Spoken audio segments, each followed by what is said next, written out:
Let's talk about how to be head over heels in love to supersize and grow your business. I was trying to get this to light up. It's actually a light up notebook of my granddaughter's, and it's hilarious. It'll do different flashing lights, but for some reason it won't light up. But as per usual, my computer and my phone decided to make my head giant, which creeps me out in so many ways. But how can we use this idiom, head over heels in love, to grow and build and supersize your business? And as I was talking about it and thinking about it, I realized that the stages of love apply to our business as much as they do to our relationships. And we'll talk about that in a minute. But let's talk about what this idiom is, what it means, and where it came from. It, of course, means to be completely and hopelessly in love, normally with another person, but we're going to apply it to being hopelessly and over the top in love with our business and what we're creating in the world. So this idiom has been around since the time of the ancient Romans. It actually was heels over head, meaning somersaulting, literally falling over, being clumsy and klutzy.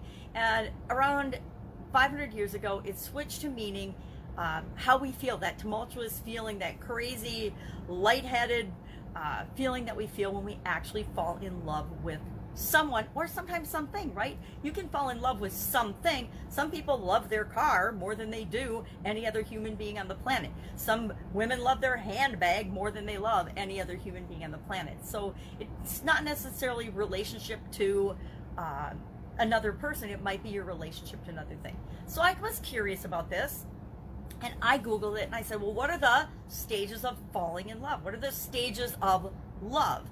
And what I got back were like millions of results. I Googled it, and I was laughing because there's not just these are the stages of love that everyone agrees on. There's between 3 and 8, and everybody has different categories and different names for them, right? Everybody's selling their own program, their own thing.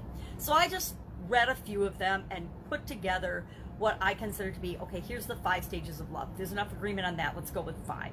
So the first stage of love is, of course, this head over heels stage, the newlywed phase, the phase where you're falling in love. You first meet somebody, it's super exciting. You have eyes for only them.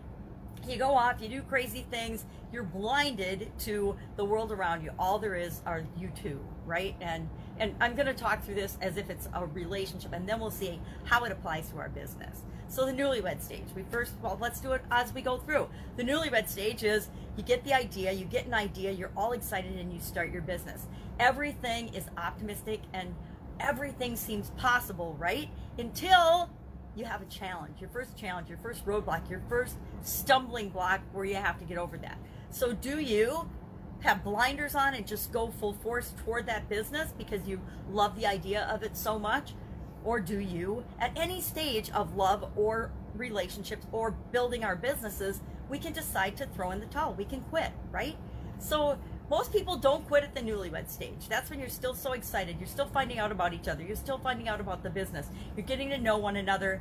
And we have what's called, I love this term. I don't remember hearing it today, but I loved it today. Willful ignorance, right? We have willful ignorance in the getting to know you stage, the newlywed stage, the starting our business stage, because we don't know what we don't know, and we don't even want to see what we don't know, right? We don't want to see any flaws in the other person, so we'll overlook challenges and flaws and things that would stop other people, and we'll burn our way through. We'll just trudge our way through making things work in the beginning because we have all our optimism and all our hope, and we believe that we can make it work.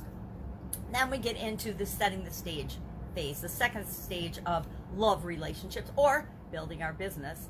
And we start to get more realistic. We start to see how things really are. We take off some of our rose-colored glasses and we realize that there's going to be challenges and that we have the ability to overcome them. And we start setting things up. We start putting systems in place. We start doing the things we need to do to create a real relationship, to create a real business. In this stage, we see some of the problems and some of the challenges or some of the things that aren't perfect about the person or the business that we selected, but we choose to love it anyway. We choose to love them anyway. The third stage is sometimes called the disappointment or the learning and growth phase. It's the phase often called disillusionment. And we all go through that when we're building our business, right? We all go through that when we're building a relationship. We realize that it isn't perfect. No business is perfect. If anyone has told you, this is the perfect business, do this and you're going to get rich, you're never going to have to work, it's going to be so easy, they're absolutely positively lying to you. Every relationship worth its salt, every business worth building, you're going to get to this stage where you start to see it isn't perfect, but you can love it anyway. You can choose to put systems and things in place to make your business work more smoothly. You can learn, you can grow, you can develop. And this is the stage where we need to learn and grow and develop and focus on ourselves and our skills in order to make sure our business makes it over the hump. This, I would say, is the stage, the middle stage, the disillusionment stage, is the stage where more people quit businesses and relationships than any other. They'll have, you know, the problem that breaks the camel's back. They'll have that straw that breaks the camel's back, where they'll have a financial challenge or a customer challenge or a supplier challenge or a legal challenge. And instead of fighting through it, they'll just throw in the towel and say, I'm done. I'm not going to do this anymore.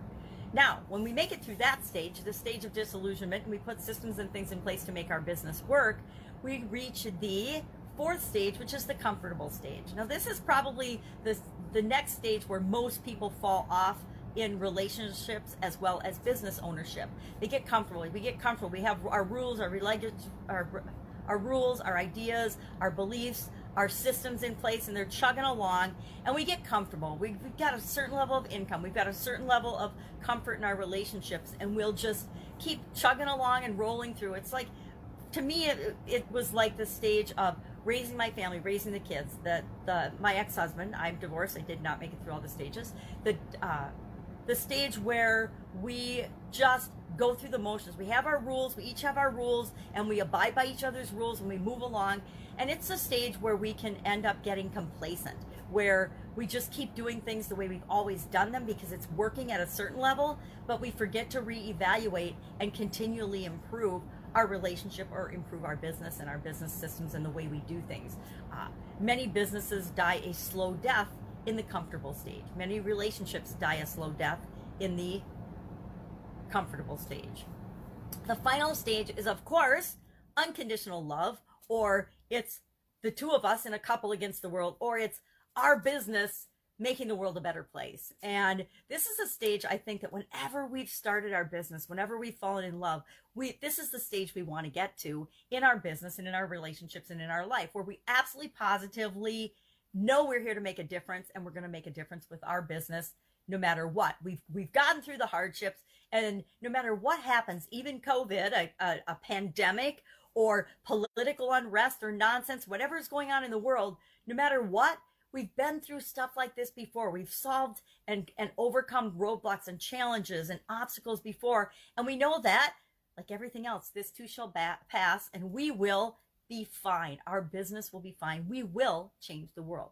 We all look up to couples like this. My grandparents were like this. My mom's parents, my both sets of grandparents, actually, my mom and dad's parents, both sets were incredibly strong couples. My parents were an amazing example of the stages of love and how you go in and out of them. You don't go through them once and you're done. I love people that teach you a process and they're like, yeah, you just do these 7 steps once and then you're a gazillionaire, right? No, it doesn't work that way. We go back and forth through the different stages of everything that we do. Our life is a process and a journey. Our business growth is a process and a journey. So what does all of this have to do with supersizing and growing your business? Some of the lessons I've learned over the last 47 years are, number one, you have to fall in love with the people that you serve. You have got to love the customers and the people that you're going to serve with your business. You've got to have passion about and love the business that you're in. You have to love most of what you do. Are you going to love everything about what you do? Are you going to love every customer that you serve? No. Hello. Take off the rose-colored glasses, as people tell me all the time, and realize that you're not. But you want to love the reason why you got in the business. You have to love why you do what you do, the people that you serve, and go forth with that and follow that. They say follow your dreams, follow your passions, because it's so important. People can see a mile away if you are just in it for the money, or you're just in it for the business, or if the relationship is just business to you, or if you're really trying to help them and make their lives better and make the world a better place. You can put all kinds of fancy branding and colors and mottos and core and values and mission statements on it, but people still can tell whether you are genuine and authentic or not. So head over heels in love with your business, in a relationship. Are you in love with your business? I have been in businesses that I absolutely loved, and I have been in businesses that were awesome businesses for other people, but they were soul sucking to me. And I'll tell you what, I will choose a business I love that makes people happy, including me, over a business that just makes money every single time. All right, that's our idiom for today. Have an awesome day. I'll be with you tomorrow with another interesting idiom. What does it mean? Where does it come from? And how might you use it to grow and supersize and build your business today? Take care. Bye.